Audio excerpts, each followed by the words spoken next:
Hello good evening प्यारे बच्चों, सभी का मेट जी एक्स प्लेटफॉर्म पे अगेन मोस्ट वेलकम। कल तक अपन लेक्चर में अगर बात करें तो इंटीग्रेशन बाय पार्ट्स के स्पेशल क्वेश्चंस भी किए थे, हमने स्पेशल इंटीग्रेशंस भी किए थे। आज हम उसके आगे चलेंगे और सीखेंगे किस तरीके से इंटीग्रेशन बाय पार्शियल फ्रैक्शन किया जाता है। आज की क्लास शुरू करते हैं और उसमें बताते हैं आपको कि पार्शियल फ्रैक्शन के इंटीग्रेशन किस तरीके से किए जाते हैं। तो बच्चों ये कुछ फॉर्म्स हैं, जैसे मान लो कि न्यूमरेटर में क्वाड्रेटिक आ जाए एक्सप्रेशन और डिनोमिनेटर में सारे लीनियर फैक्टर्स हैं, तो इंटीग्रेशन करने के लिए हम कुछ a अपॉन डिनोमिनेटर में one factor, b upon another factor, c upon third factor, इस तरीके से अपन मेंशन करेंगे। अगर मान लो ऊपर तो क्वाड्रेटिक एक्सप्रेशन है बट नीचे कोई रिपीटेड रूट के फॉर्मेट में फैक्टर रिपीट हो रहा है, जैसे x माइनस ए का whole square into X minus C, तो हम उसे क्या कंसिडर करेंगे, a upon X minus A plus B upon X minus A का whole square plus C upon X minus B. इस तरीके से अपने को कंसिडरेशन लेना है। अगर मैं थर्ड वन की बात करूं कि न्यूमरेटर में भी क्वाड्रेटिक एक्सप्रेशन है which can not be factorise, may be it factorise but it is not getting cancel from any of the factor in the denominator, am right. तो ये तो कोई पर्टिकुलर क्वाड्रेटिक एक्सप्रेशन है और denominator में जो expression हमारे पास में आ रहा है इट इज नॉट फैक्टराइजेबल। अगर फैक्टराइजेबल हुआ तो फिर इनमें से कोई एक मेथड जो है अपने को अप्लाई करना है। मैं तरीका भी बताऊंगा किस तरीके से इंटीग्रेशन होगा using the questions and all. But समझिए कि यहाँ डिनोमिनेटर में हमारे पास लीनियर फैक्टर्स थे, बट यहाँ अब हमारे पास ऐसा क्वाड्रेटिक फैक्टर है जिसका फैक्टराइजेशन पॉसिबल नहीं है।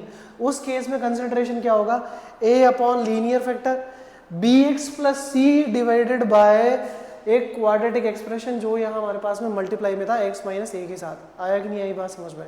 अगर यहाँ तक फंडामेंटल क्लियर है तो हम आपको एग्जाम्पल से समझाते हैं कि किस तरीके से क्वेश्चंस अपने को सॉल्व करने होते हैं। जैसे सपोज करो ये फॉर्मेट हमारे पास आ गया, अब इसमें हमारे पास तीन फैक्टर नहीं है बट दो ही फैक्टर है।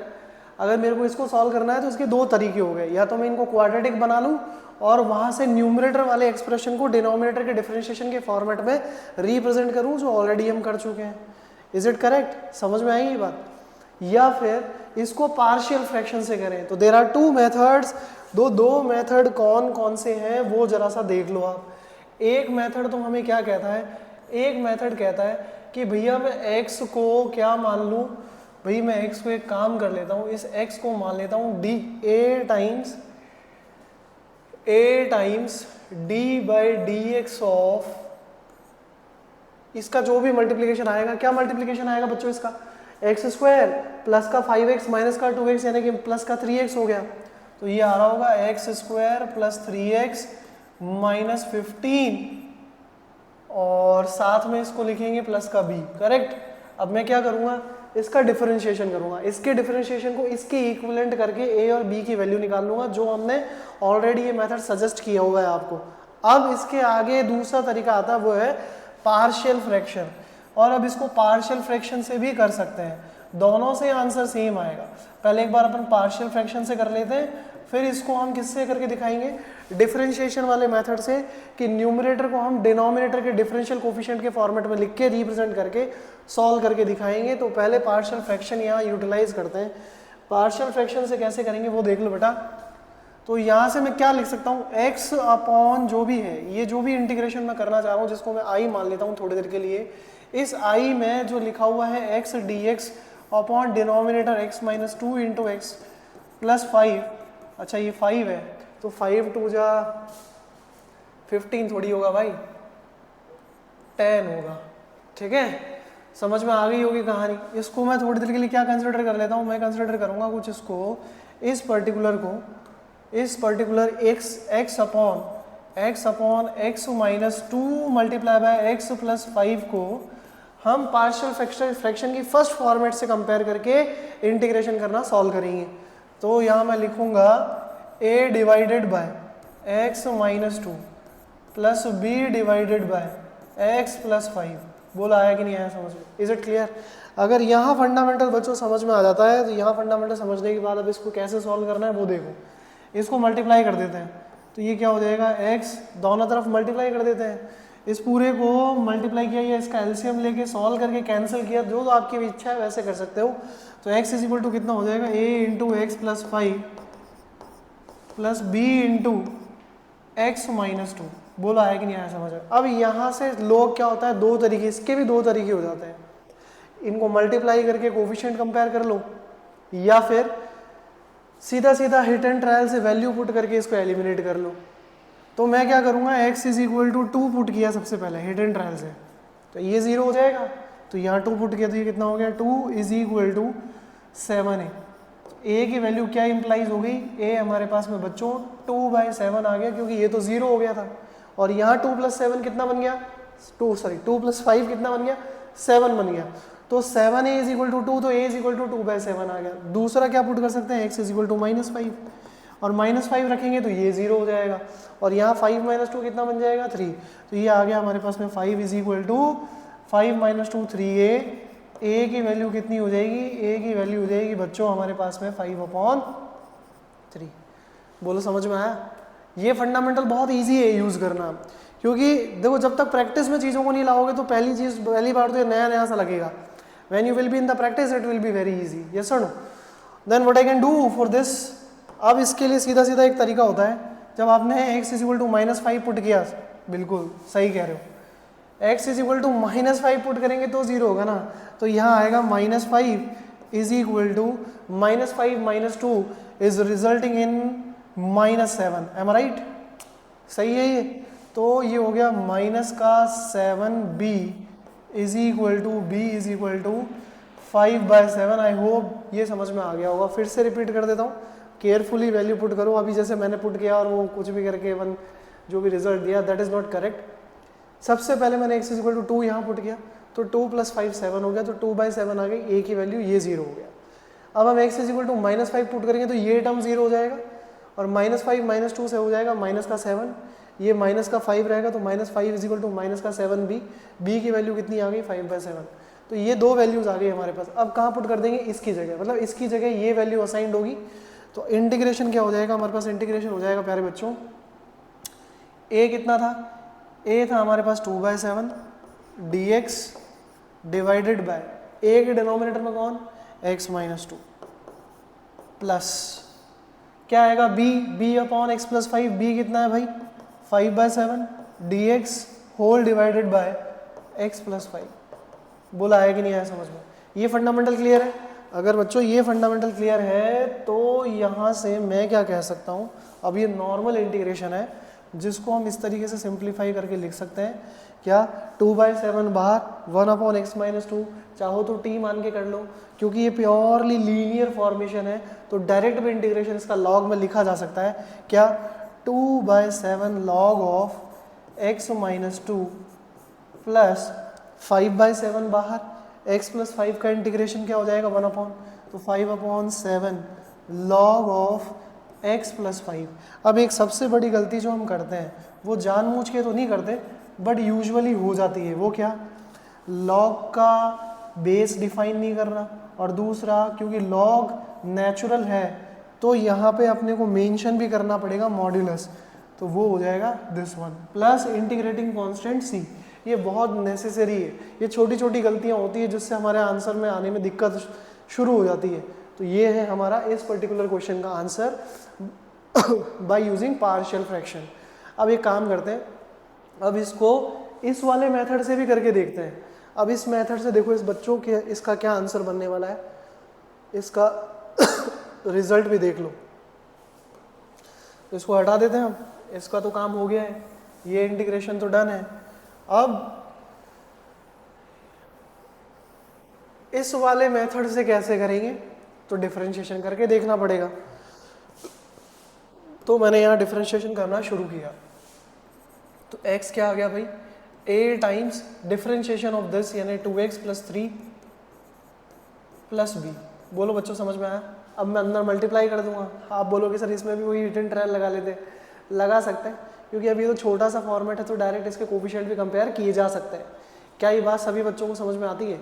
चलो तो मैं यहाँ से जब इसको मल्टीप्लाई करूँगा तो ये हो जाएगा 2ax + 3a + b।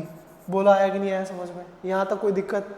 अब ये देखो ये कांस्टेंट टर्म है बेटा, ये क्या है कांस्टेंट टर्म है, ये कांस्टेंट टर्म है, यहाँ है नहीं, प्रेजेंट नहीं है, तो 2a + b किसके बराबर हो गया, 2a + b बेटा 0 के बराबर हो गया। बहुत बढ़िया, ठीक है। और 2a किसके बराबर हो गया, 1 के बराबर हो गया। तो a की वैल्यू कितनी आई प्यारे बच्चों, 1/2। बोला है कि नहीं आया समझ में। और यहाँ से 1/2 अगर मैं पुट कर दूंगा तो ये कितना बन जाएगा, b इज इक्वल टू -1। बोला है कि नहीं आया समझ में। ये 1/2 यहाँ पुट किया, b की वैल्यू -1 आ गई। ये हमने सीधा सीधा इसको कंपेयर कर लिया। बोलो समझ में आया कि नहीं।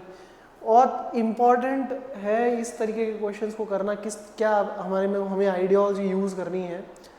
अब देखो थोड़ा सा ये लेंथी बन सकता है, तो मैं ये फंडामेंटल यहाँ पुट कर देता हूँ। तो आई क्या हो गया, आई हो गया हमारे पास में integration a times differentiation of this, यानी कि वो आ गया था 2x + 3। बोलो क्लियर है क्या, अंडरस्टूड है। Plus b divided by x square plus 3x minus 10 dx। Is it clear. अब बच्चों देखना इसको किस तरीके से सिंप्लीफाई करेंगे। a की वैल्यू कितनी आई थी भाई, 1/2, वो बाहर आ जाएगी। तो इंटीग्रेशन किसका होगा, 2x + 3 dx। ये होगा 2x + 3 into D x upon x square plus 3x minus 10 plus b कितना है, b हमारे पास में -1 है, तो ये हमने लिख दिया -1 into D X whole divided by X square plus 3x minus 10। Is it clear बच्चों। अब देखो इसका इंटीग्रेशन तो सीधा सीधा इस तरीके से हो जाएगा। वो कैसे, इसको मैं t कंसिडर करूंगा तो dt ऊपर है मेरे पास, तो ये कुछ ऐसा बनेगा half of log of modulus of this, यानी X square plus 3x minus 10 का मॉड। क्योंकि इसको t मानेंगे तो ये dt अपॉन t बनेगा, और dt अपॉन t का इंटीग्रेशन क्या होगा, 1/t, sorry log t। Log ये मैंने नेचुरल लगा दिया, और t को क्या कंसिडर कर रहे हैं अपन, इसको, तो ये वैल्यू यहाँ सब्सटीट्यूट रीसब्सटीट्यूट हो गई। ठीक है, ये t हमने डायरेक्ट ही करके दिखा दिया है। प्लस अब इसको ये -1 बाहर आ गया, dx अपॉन दिस है, क्वाड्रेटिक एक्सप्रेशन है, इसका सीधा इंटीग्रेशन हो जाएगा। उसके लिए क्या करना पड़ेगा, बस छोटा सा एक एफर्ट देना पड़ेगा, इसे परफेक्ट स्क्वायर बना लेते हैं। तो ये बन जाएगा बच्चों x + 3/2 का स्क्वायर। इस स्क्वायर को सब्ट्रैक्ट भी करेंगे तो ये हो जाएगा -9/4 -10। अब इसको सिंप्लीफाई करना पड़ेगा ना, तो सिंप्लीफाई करने के लिए थोड़ा सा इसको इधर खिसका लेते तो हमें जगह मिल जाती, नहीं क्या, हमें एक और स्पेस मिल जाता। तो यहाँ से मैं क्या कह सकता हूँ भैया, half log modulus x square plus 3x minus 10 आ गया बच्चों। और क्या आ गया, -1 बाहर आ गया, तो इंटीग्रेशन बदल के हमारे पास हो गया x + 3/2 का square -9/4 -10। This is my completing the square method of this particular denominator. Is it clear. तो अब यहाँ से i इम्प्लाइज करने पर कितना आने वाला है, कौन सा कलर है जो यूज़ करना बाकी रह गया है, इसी को कर लेते हैं चलो अभी तो। ठीक है, तो i = कितना बन जाएगा, ये तो आंसर आई है, कितना आ गया भैया, half log x square plus 3x minus 10, और ये हो जाएगा ये 49/4, तो ये बनेगा हमारे पास में माइनस का dx अपॉन x + 3/2 का स्क्वायर, x + 3/2 का स्क्वायर माइनस 49/4 आएगा। कितना आएगा, माइनस का 49/4, वो क्या बनेगा 7/2 का स्क्वायर, यानी कि ये बनेगा 7/2 का स्क्वायर। बोला आया कि नहीं आया समझ में, यहाँ तक कोई डाउट। अब कुछ नहीं है, बस सीधा सीधा इंटीग्रेशन का रूल लगाना है 1/x² - a² के लिए। आया कि नहीं आया समझ में। तो फाइनल आंसर, अब देखो यहाँ थोड़ा इसको सिंप्लीफाई करेंगे और इसका जो रिजल्ट आ जाएगा उसको भी सिंप्लीफाई करेंगे, फिर उसको मैच कराने के लिए इसके साथ थोड़े से मैनिपुलेशन करने पड़ेंगे, समझ रहे हो।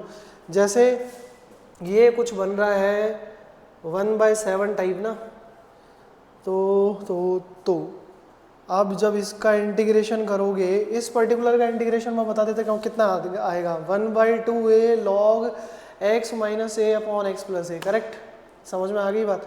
तो वहाँ से हमें अब 2a के अंदर a कितना मिलेगा 7/2, तो ये बन जाएगा 1/7। बोला है कि नहीं आया समझ में। तो वहाँ से आपको ये चीज़ समझ में आ जाएगी, और इसको भी फैक्टराइज करके हम ब्रेक करके लिख सकते हैं ताकि इससे ऐड सब्ट्रैक्ट करके रिजल्ट ला सकें।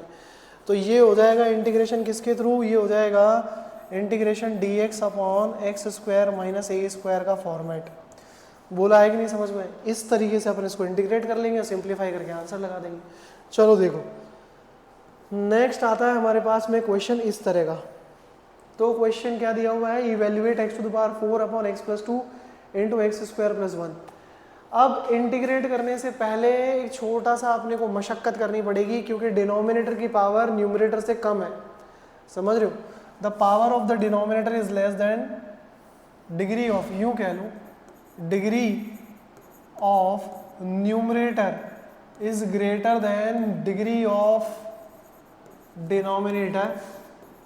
तो इसका मतलब या तो आप मैनिपुलेट करके सीधा आंसर निकालो, अदरवाइज इसको डिवाइड करो। तो हम डिवाइड कर देते हैं। ये कितना बन जाएगा बच्चों, ये आ गया हमारे पास में x की पावर 4 और ये क्या है x plus 2 into X square plus 1। कितना बनेगा भैया, ये x plus 2 into X square plus 1, ये बन जाएगा हमारे पास में x cube plus x plus 2x square plus 2, correct.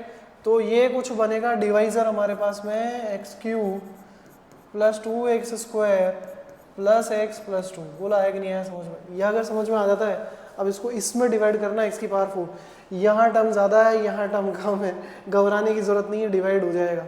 तो सबसे पहले मैंने x से मल्टीप्लाई किया ये पूरी एक्सप्रेशन को, तो ये क्या बन गया भैया, x की power 4 plus 2x cube plus x square plus 2x, correct. Subtract करेंगे तो कितना बन जाएगा रिजल्ट, ये कैंसिल। अगर ये कैंसिल हो गया तो भैया यहाँ से हम क्या कह सकते हैं, रिजल्ट आ गया हमारे पास में माइनस का 2x क्यूब प्लस की जगह minus x square minus 2x। बोला है कि नहीं आया समझ में? ये फंडामेंटल समझ में आया, डिवीजन कैसे करना है। अब ये x क्यूब है, ये माइनस 2x क्यूब है, तो मैं किससे मल्टीप्लाई करूंगा भैया, माइनस 2 से। तो माइनस 2 से मल्टीप्लाई किया तो माइनस का 2x क्यूब कितना बन गया, माइनस का 4x square minus 2x minus 4, और ये हमने नीचे सब्ट्रैक्शन के साइन की वजह से सारे साइन चेंज हो गए, क्योंकि हमने माइनस 2 से मल्टीप्लाई किया है फर्स्ट टर्म की वजह से। तो यहाँ से हमारे पास में ये कैंसिल हो गया, कितना आ गया 4x square minus x square, ये बन जाएगा 3x स्क्वायर। 2x कैंसिल हो गया, बहुत बढ़िया। ये कितना आ गया भैया, प्लस का 4। डिवीजन के ड्यूरेशन में भी कैलकुलेशन करने के टाइम पे थोड़ा ध्यान देना बहुत ज़रूरी है। तो मैं यहाँ से क्या कह सकता हूँ, जैसे मैंने x से मल्टीप्लाई किया तो ये x की power 4 2x cube x square plus 2x, बहुत बढ़िया। सब्ट्रैक्ट किया तो ये आ गया minus 2x cube minus x square minus 2x, minus 2 से मल्टीप्लाई किया तो minus 2x cube minus 4x square minus 2x minus 4 plus plus हो गया, ये कैंसिल हो गई टर्म। अच्छा, माइनस 2x और माइनस 2x कैंसिल हो गए, 4x स्क्वायर 3x स्क्वायर 4 आ गया। चलो ठीक है, जो भी आ गया अब इसको आगे यहाँ रख देते हैं। तो ये हमारे पास में एक्सप्रेशन बन गया है। डिवाइजर कितना है, ये कोशेंट कितना आया x माइनस 2। तो मैं क्या लिख सकता हूँ भैया, quotient plus remainder upon divisor, ऐसे लिखेंगे ना भाई। डिविडेंड को तो ऐसे ही लिखेंगे। तो डिविडेंड फॉर्मेट प्योर तरीके से इस तरीके से लिखा जाएगा। कुछ समझ में आएगी नहीं ये बात। तो हम ये कह सकते हैं, तो जो ये रिजल्ट आया x की पावर 4 अपॉन दिस, कहने का मतलब dividend upon divisor can be written as quotient plus remainder upon divisor. Now it is clear. तो हम इस फॉर्मेट को यहाँ इम्प्लाई कर देंगे, थोड़ा सा इसको उधर खिसका देते हैं। तो डिविडेंड को जब डिवाइजर से डिवाइड करके इस लिख रहे हैं तो हम लिखेंगे quotient plus remainder upon divisor, ये ध्यान रखना। तो कोशेंट कितना आया भैया, कोशेंट आया हमारे पास में सर x माइनस 2, ठीक है। और रिमाइंडर कितना आ रहा है सर, रिमाइंडर आ रहा है हमारे पास में 3x square plus 4 divided by x plus 2 into X square plus 1। बोला है कि नहीं आया समझ में? ये फंडामेंटल क्लियर है। अब इम्पॉर्टेंट क्या हुआ, इनका इंटीग्रेशन ही इंपॉर्टेंट है हमारे लिए, और तो क्या इंपॉर्टेंट होगा। इसको आई कंसिडर कर लेते हैं अपन। तो आई कंसिडर कर लिया, x माइनस 2 का इंटीग्रेशन अलग हो जाएगा, ये हो जाएगा x dx minus 2 dx plus integration of 3x square plus 4 का integration along with x plus 2 into X square plus 1। बोला है कि नहीं आया समझ में बच्चों? ये फंडामेंटल क्लियर है। डिवीजन से जो रिजल्ट आया वो हमने यहाँ प्लांट कर दिया है, बॉम्ब प्लांट नहीं किया है, हमने यहाँ पे रिजल्ट प्लान किया है।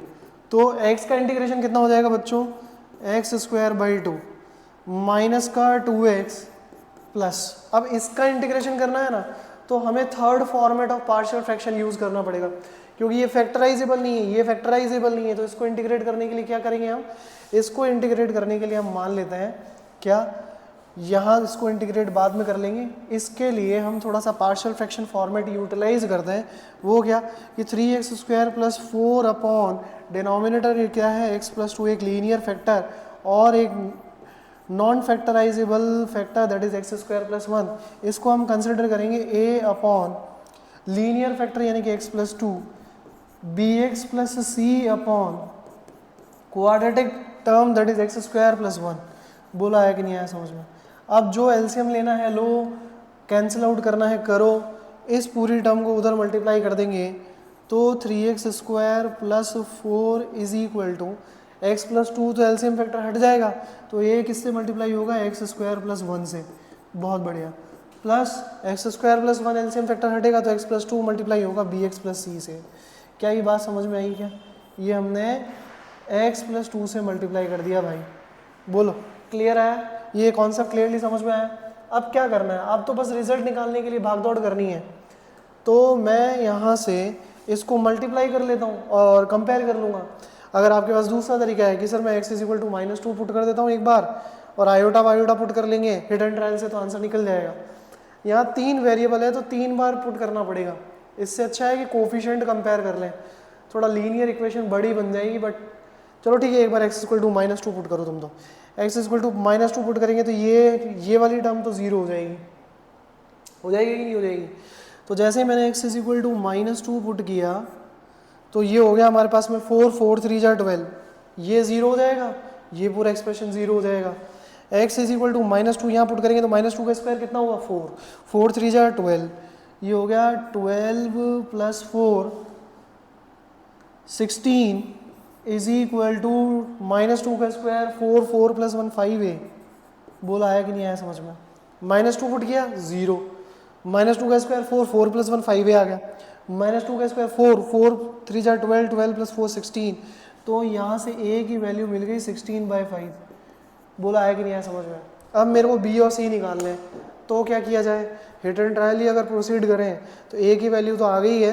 एक काम करते हैं, एक बार x को 0 पुट कर लेते हैं और एक बार दूसरी कोई वैल्यू पुट कर लेंगे। तो यहाँ से मैंने काम किया क्या, x की वैल्यू एक बार 0 पुट की, 0 पुट की तो भैया ये तो 0 हो गया और ये बच गया 4, तो ये तो बच गया 4। और राइट साइड में क्या आ गया, 0 प्लस 1 1 1a आ गया, तो ये आ गया a। और ये क्या हो जाएगा 0 into B 0, c 0 plus 2 2 2c बच गया, प्लस का 2c। चलो ये काम तो बहुत अच्छा हुआ कि b नहीं आया। a की वैल्यू हमें पता है 16/5, वहाँ पुट कर देंगे तो 2c कितना आ गया भाई, 2c आ गया हमारे पास में 4 माइनस a यानी कि 16/5। बड़े प्यार से इसको सिंप्लीफाई कर लेते हैं, 2 डिवाइड कर देंगे तो 2 माइनस 8/5 हो जाएगा। 5 4 जा 20, 20 माइनस 16 कितना हुआ 4/5, 4/5 को 2 से डिवाइड करेंगे तो c की वैल्यू आ जाएगी बच्चों 2/5। बोला आया कि नहीं आया समझ में। अब रीवेरीफाई भी कर सकते हैं, 16/5 2 2 जा 4, 16 और 4 20/5 is coming out to be 4। Yes और नो। अब क्या बचता है, अब बचता है भैया, अब हमें c की वैल्यू पता है, a की वैल्यू पता है, b निकालना है। तो अब सीधा सीधा x की वैल्यू 1 पुट कर देता हूँ मैं। तो x = 1 पुट किया, x = 1 अगर पुट किया तो x = 1 पुट करने पर ये तो बन गया 3 + 4 7, ये हो गया 7 इज इक्वल टू 1 + 1 2 2a।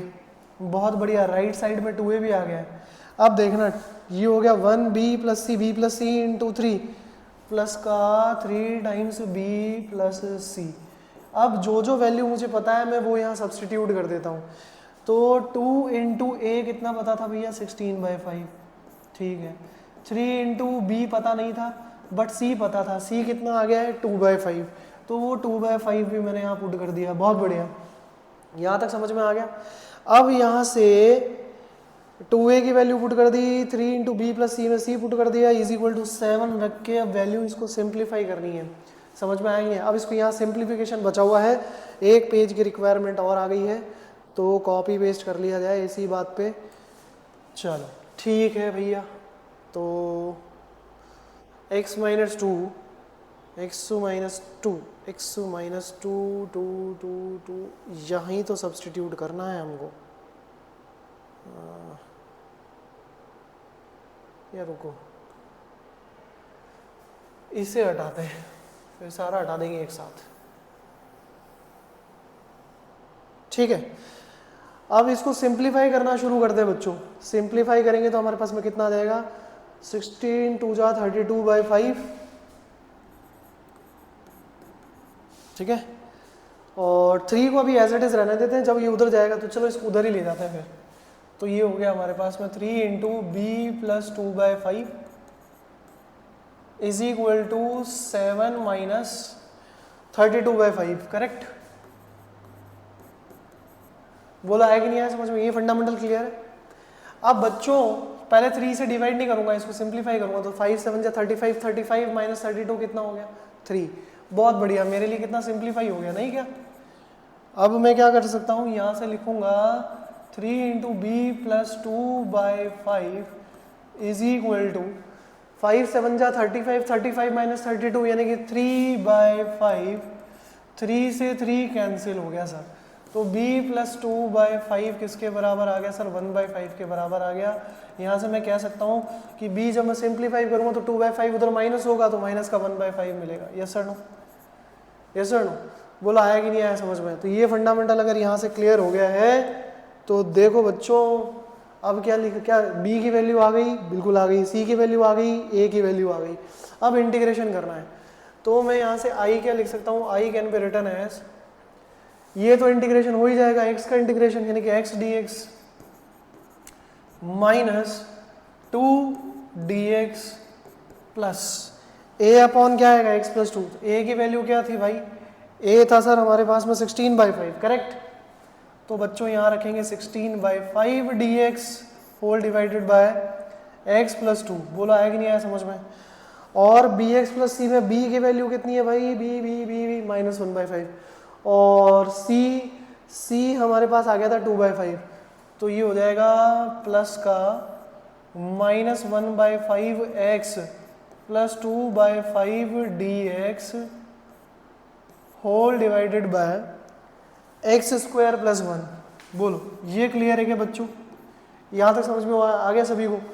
तो अब इसका इंटीग्रेशन करना है, तो अब इसकी कोई रिक्वायरमेंट नहीं बचती, तो अब इसको हटा सकते हैं आराम से, क्योंकि हमने सारी वैल्यू सब्स्टिट्यूट कर ली है। a की जगह 16/5 रख दिया है, b की जगह हमने -1/5x रख दिया है, c की जगह हमने 2/5 रख दिया है जो हमने कैलकुलेट किया था।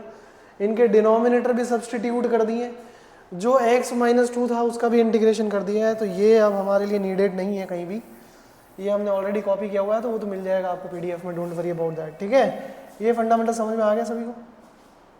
अब समझना बेटा, यहाँ से हम क्या कह सकते हैं, यहाँ से कह सकते हैं कि इसका इंटीग्रेशन क्या है हमारे पास में, इसका इंटीग्रेशन है हमारे पास इंटीग्रेशन ऑफ, अच्छा अब तो सीधा लिखो, इंटीग्रेशन कितना हो जाएगा, इसका इंटीग्रेशन हो जाएगा x का x²/2, हाँ है ना। dx is coming out to be -2x, yes sir no, plus 16/5 बाहर, dx अपॉन x + 2 यानी कि log ऑफ x + 2। बोला है कि नहीं आया समझ में। अब इसका देखना है अपने को बस, तो क्या करें भाई, ये तो वही फॉर्मेट आ गया bx + c, तो माइनस का 1/5 बाहर निकाल लेते हैं, तो ये आ गया माइनस का 1/5 outside, integration of x - 2 divided by x² + 1 dx। अब बस इसका इंटीग्रेशन और करना है, हमारा आंसर आ जाएगा। तो ये रिजल्ट हो गया भैया, i = x²/2। थोड़ा सा इसको आइसोलेट कर देते हैं, ठीक है। तो ये हो गया माइनस का 2x plus 16/5 log of modulus of x + 2, ठीक है, x + 2 ही था। अब इसको इसके साथ लेके चलना है, इसका डिफरेंशिएशन 2x ही आएगा।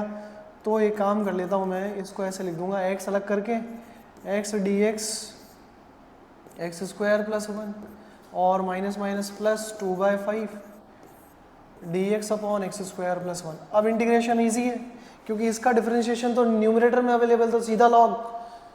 तो यहाँ से मैं क्या लिख सकता हूँ, यहाँ से लिख सकता हूँ i = x² / 2 minus 2x plus 16/5 log of x plus 2 minus 1/5। अब देखो इसको अगर मैं t मानूंगा तो इसका डिफरेंशिएशन न्यूमरेटर में अवेलेबल है, बट वो सिर्फ x dx है, 2 से डिवाइड करना पड़ेगा। तो क्या आ जाएगा भैया 1/2 log of modulus of x square plus 1। बोला आया कि नहीं आया समझ में? क्योंकि जैसे इसको t मानोगे तो 2x dx dt आएगा, x dx चाहिए अपने को, तो क्या चाहिए सिर्फ x dx, तो 2 डिवाइड में आ जाएगा, ये आ गया डिवाइड में। ठीक है, अब यहाँ से प्लस का 2/5, इसका सीधा सीधा इंटीग्रेशन यूजिंग 1/a यानी कि 1/1 tan इनवर्स x/a यानी x/1 प्लस c। बस ये आपका फाइनल आंसर है जो कि अपने को निकालना था इस पर्टिकुलर क्वेश्चन के लिए। तो आई होप सभी को समझ में आ गया होगा कि क्वेश्चन किस तरीके से किए जाते हैं। ठीक है, आ जाओ नेक्स्ट देखो। अब कुछ ट्रिग्नोमेट्री के कुछ स्पेशल केसेस होते हैं जिनका इंटीग्रेशन करने के समय अपने को सिर्फ यही एक पर्टिकुलर मेथड यूज करना होगा, ऐसा चलता है। वो कैसे, जैसे आप इस टाइप के क्वेश्चन को देखिएगा, इसको तो डिलीट कर देते हैं, 1 मिनट। देखो ये क्वेश्चन देखो, अब ये ऐसा क्वेश्चन मिल जाए या फिर आपको मिल जाए dx upon a plus b sine square x, correct है, या ऐसा मिल जाए आपको dx upon a plus b cos square x, या फिर आपको इंटीग्रेशन में कुछ ऐसा मिल जाए integration of dx upon a sine square x plus b cos square x.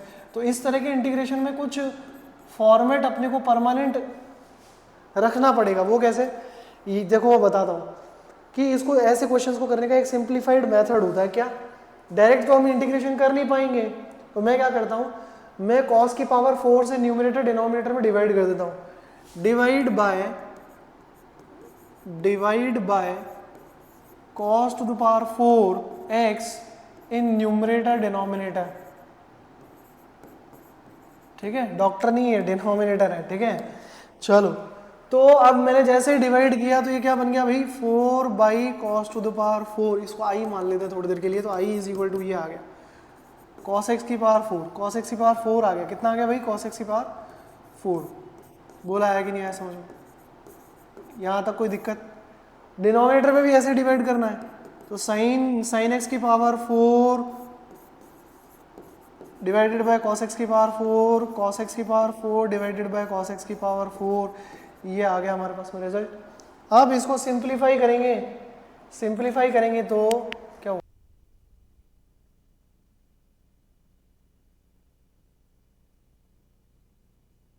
तो हम क्या करेंगे बच्चों, इसको सिंप्लीफाई करेंगे, i इज इक्वल टू ये बन जाएगा 4 cos की पावर 4 यानी कि 4 sec x to the power 4 dx whole divided by ये क्या बन जाएगा sin x upon cos x यानी tan x की पावर 4 बन जाएगा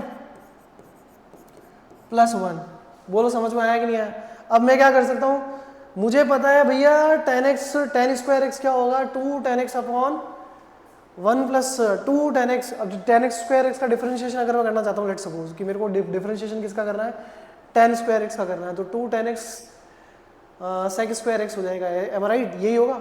बट यहाँ क्या है, sec की पावर 4 है, तो मैं इसको थोड़ा सा स्प्लिट कर देता हूँ और रिजल्ट बेहतरीन बनाने के लिए वो कैसे, सीधा आप इसको लिखेंगे i इज इक्वल टू 4 को तो बाहर ही कर दो ना, अब इसका काम क्या है। ठीक है, अब sec square x into sec square x लिख लेते हैं, तो ये एक sec स्क्वायर x को तो मैं ब्रेक करके 1 प्लस tan स्क्वायर x बनाऊंगा। ठीक है,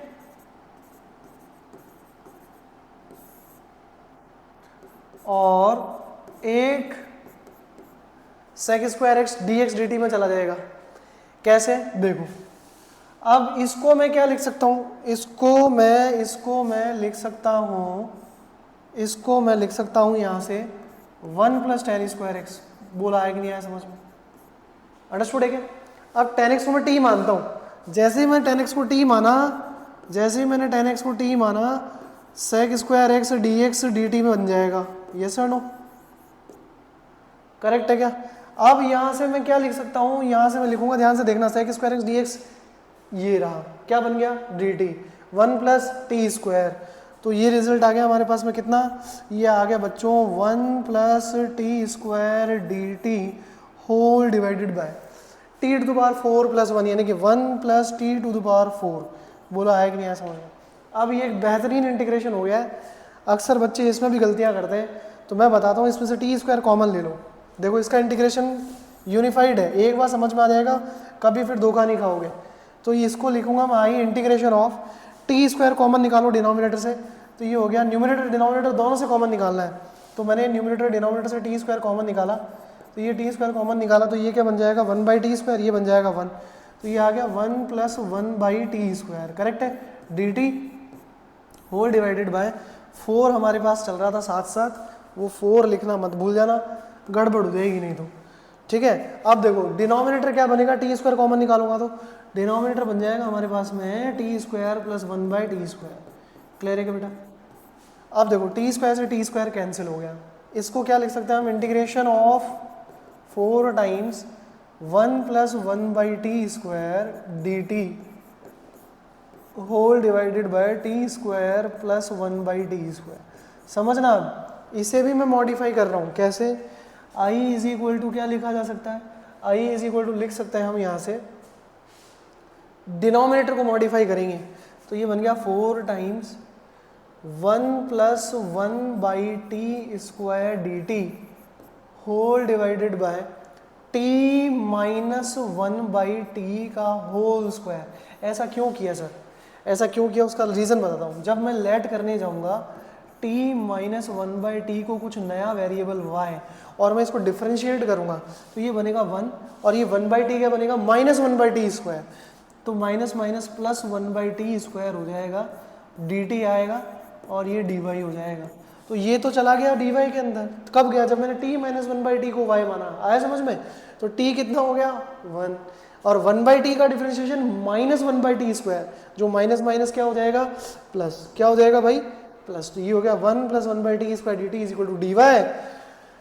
और ये रिजल्ट जो हमने माना है, तो अब इसको माना है, तो ये -2 जनरेट करेगा, तो ये हमने +2 लगा दिया बाहर। आया कि नहीं आया समझ में, अंडरस्टूड है। अब इसको कैसे सॉल्व करेंगे देखो, अब देखो इसको कैसे सिंप्लीफाई करेंगे वो देखो।